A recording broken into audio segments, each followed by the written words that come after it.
মসুর ডালের পুরভরা পরোটা নিয়েছি আজকের টিফিনে। টিফিন বক্স গোছানোর সাথে সাথে রেসিপিটাও আমি আজকে শেয়ার করছি।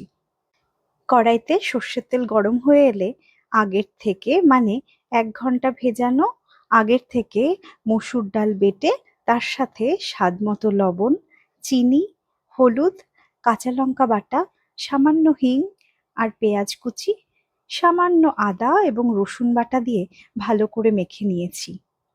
তারপর কড়াইতে ঢেলে দিয়েছি। কড়াই থেকে ছেড়ে এলে যখন পুরটা রেডি হয়ে যাবে, কড়াই থেকে মসুর ডালের পুরটা ছেড়ে যাবে।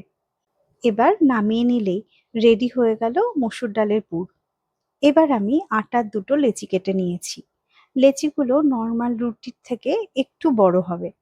এবার লেচির মাঝখানে ভালো করে যেমনভাবে আমি দেখাচ্ছি তেমনভাবে গর্ত করে ডালের পুরগুলো গোল গোল বলের মতো শেপ দিয়ে তার মাঝে দিয়ে মুখটা ভালো করে আটকে দিতে হবে।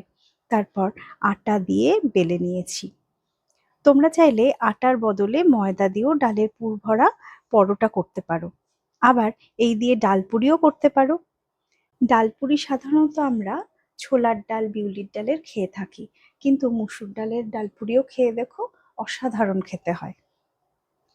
এবার চাটু গরম করে পুর ভরা বেলা রুটিটা দিয়ে এপিঠ ওপিঠ ভালো করে সেঁকে নিয়ে সামান্য সাদা তেল দিয়ে ভেজে নেব।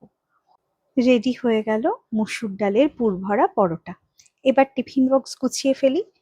টিফিনে 2টো পরোটা ভরে নিলাম। পরোটার সাথে দইয়ের কম্বিনেশনটা আমার খুব ভালো লাগে, তাই একটা টিফিন বক্সে দই ভরে নিলাম, সাথে সামান্য চিনি আর একটু লবণ, আর নিলাম 2 ফালি আম। ব্যাস, আমার টিফিন বক্স গোছানো রেডি হয়ে গেছে। তোমাদের কেমন লাগছে আমার এই টিফিন বক্সের এপিসোড অবশ্যই আমায় জানিও।